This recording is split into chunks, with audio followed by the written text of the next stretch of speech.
Yes, our last couple of problems. This is on the bottom of page 6. Down there, it says the fundamental identity.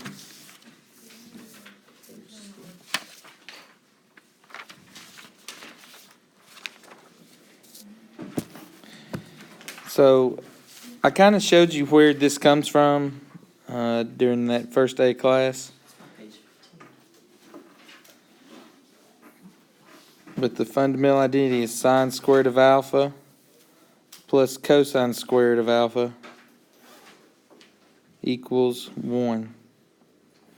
All right, and I'll probably call it the Pythagorean identity instead of the fundamental identity, because that's what I am used to calling it. And that just comes from the Pythagorean theorem.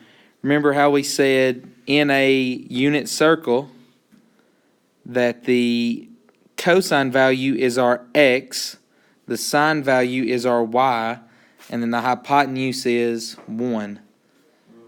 So that's all that is relayed here. That's where that comes from. If that's my right angle, then the hypotenuse is 1. This x value is just cosine. This y value is just sine.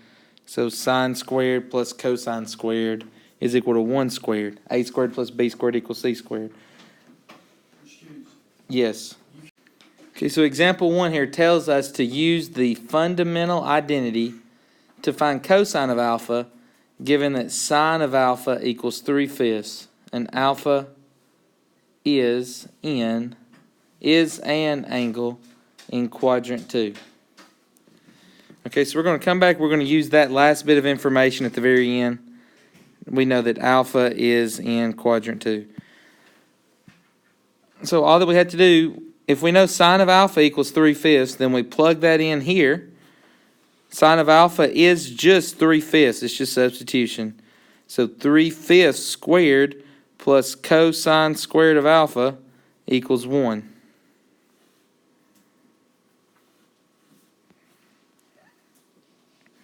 Okay, then do a little algebra. So 3/5 squared is 9/25. And then we move that over to the other side and subtract it. So that's going to tell me that cosine squared of alpha equals 1 minus 9/25, which is 16/25. Can everybody follow that with those steps? Now, I don't care what cosine squared is. I want to know what cosine of alpha is. So I would take a square root of both sides. Okay, well, the square root of something that's squared, those are inverse operations, so they go away. So that tells me cosine alpha is equal to, the square root of 16/25 is 4/5. But remember, when we take a square root of both sides, we always have to do plus or minus. Now, how can I know whether this should be plus or minus? That goes back to what quadrant we're in. Since we're in quadrant 2, I know cosine is negative. Therefore, this would be negative 4/5.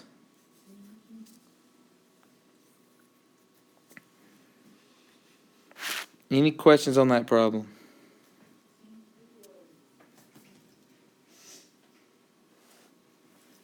Okay, the next one's very similar. Find cosine given that sine is 1/3 and cosine is greater than 0. That just means what? Our cosine is going to be positive in the end, is all that means. Everything else is the exact same steps. So I've got sine squared, so that's 1/3 squared, plus cosine squared is equal to 1. So now 1/3 squared is 1/9. So I move it over and subtract. So cosine squared is equal to 1 minus 1/9. That is 8/9. Then I take a square root of both sides. So that tells me cosine of alpha equals square root of 8 is 2 radical 2. Square root of 9 is 3. And again, when I take a square root, I have to think plus or minus. But they tell me cosine is positive. Therefore, I know my answer is positive in the end. So cosine of alpha is 2 radical 2 over 3.